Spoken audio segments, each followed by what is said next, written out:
Think about this then. What's an area you're not happy with? Let's see if we can find the formula for unhappiness.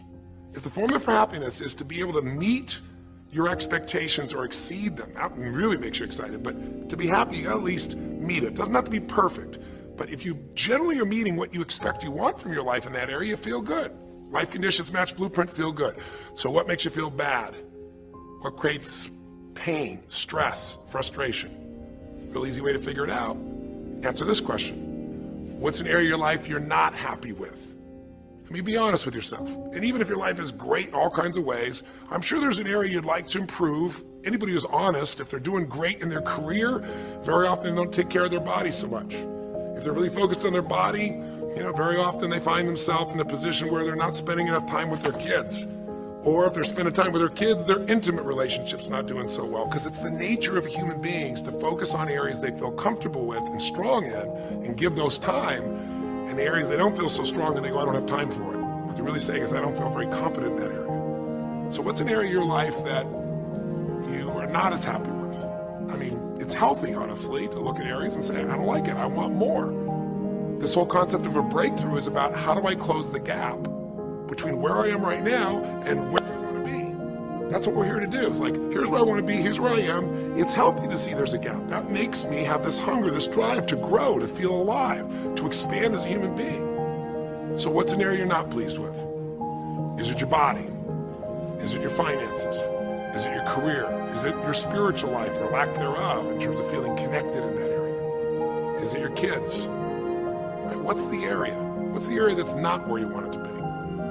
And then answer for a moment, why aren't you happy with that area of your life right now? Why specifically today are you not happy with that area of your life at this stage of your time of your life? Again, you can stop this and write it down. It might be useful for you. Or if you're going to keep it running, stop it and turn it right back on and I'll kick into it. Do that now. Or if you kept it running, then I'll give you what happens. I have people write this down and they don't like this exercise so much. I don't like my body, or I don't like my finances, I don't like my career, or I don't like the person I'm in a relationship with, I don't like myself the way I'm in a relationship. Why? And they write it all down. Have people share back and forth. I call on people, and the lesson's pretty clear. I tell people in advance, here's the formula for unhappiness. I'll show you before you do anything else. When your life conditions, the way you're living your life today, does not match, it doesn't equal your blueprint, your story of how it's supposed to be, then you're going to have disappointment, frustration, or pain. If your life is way different than the way you think it's supposed to be, you can have enormous pain. If it's a little different, you might feel stressed. Make sense? So people stand up and they say, tell me, what's the area you're not happy with? And the person says, well, I'm really not happy with my finances. And I go, why? And they say, because I'm doing worse now than I was 5 years ago. I made mistakes in the market, and at this stage of my life, I should have this much money, and I don't have it, and I don't know how to change it, and it's making me crazy. And why are they crazy? You say, well, because they don't have their economic needs met. No, you can not have your economic needs met, and you can still be okay, but when you have an idea, this is what my need is, and I did the wrong thing, my life doesn't match how I'm supposed to be, that's when people get a little crazy. See, think about it. If you grew up taking care of folding your own clothes, making your own meals, going to the store, doing the grocery shopping, cleaning the bedroom, cleaning the house, vacuuming, taking out the trash, and you did that your whole life, then if you have to do that later on, you don't feel like you have economic pain because you don't have a maid. But if you grew up in an environment where everything was done for you, you never have to work, and now suddenly you have to work incredibly hard to just pay enough money to pay your bills, and all of a sudden food is building up and the house is dirty and your clothes aren't folded and nothing matches, you might find yourself really angry and frustrated because you have a different story about how life's supposed to be than how it is. Someone else will say, well, I'll tell you why, because I'm in a situation now where, I'm 30 pounds heavier than I should be. Should be is the key word. There are people in all cultures who love being big. There are people that will walk around and someone else might think they're massively overweight, but they're going, I own this, honey. And they really, truly, they match their blueprint. Big is beautiful, because their idea is big is beautiful. I'm big, that's beautiful, matches my blueprint. Rock and roll, I'm happy as can be. Somebody else can look like a twig and be stressed out saying, I hate my body. because their blueprint says I should be the skinniest thing on earth, and I'm not skinny enough. Am I making sense? When your life conditions don't match your blueprint, you're going to have pain. But here's when you suffer. When I ask people, who here has been through the dark night of the soul? Who's been here in a situation where you feel like life isn't worth living, or we feel like a pain that just will never go away? And a lot of people write down those experiences, like Joaquin, so you begin to understand what the issue is I'm talking about here. Joaquin, if you recall, was in a situation where this man felt like there was no reason to live. He couldn't work, he couldn't do anything, his life was worthless. Why did he think that? Because he had a blueprint.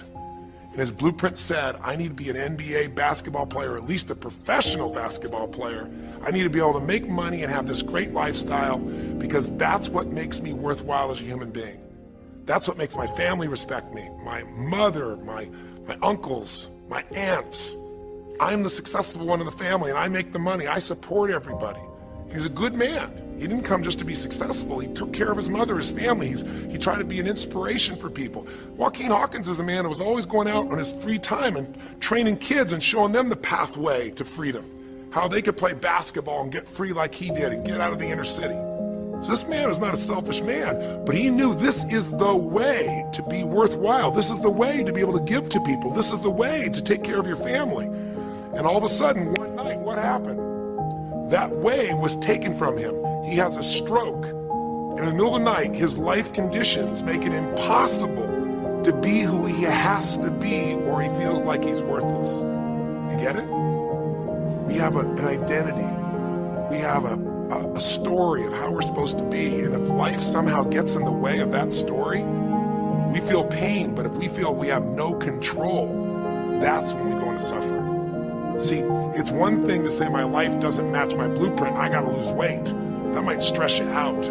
Or my life doesn't match my blueprint, I'm not in a relationship, I gotta get in one. That might motivate you even. You might not like it, but you're gonna find a way to get in one. Or my career doesn't match how I should be, you could change it. But when you start believing that your life doesn't match your blueprint, and you have no control to change it, you're helpless, that's when people suffer. And so this week, for your breakthrough, it's a chance for you to start to take a look at your blueprint, anywhere you're really having pain. Hey, look, if you're doing great in some area of your life, celebrate, of course. I'm sure there are many areas you are. But life is really a series of growth spurts. I mean, two things in life make you feel alive: growing and giving. And what's really wonderful about this man, Joaquin, is he was constantly growing, trying to get better, trying to be a better teammate, a better basketball player. About it. When he didn't make the teams, he didn't make the NBA, he didn't give up, he worked even harder. The guy was always striving to become something, and he became it, and he achieved it, and then life took it from him. Isn't that the common denominator with so many of the people in the stories of this 6-part series that you saw, these 6 specials? I mean, Frank and Kristen had a blueprint of what life was supposed to be about. We're supposed to get married and have children, and we're gonna have our own business. And all of a sudden, life doesn't match the blueprint.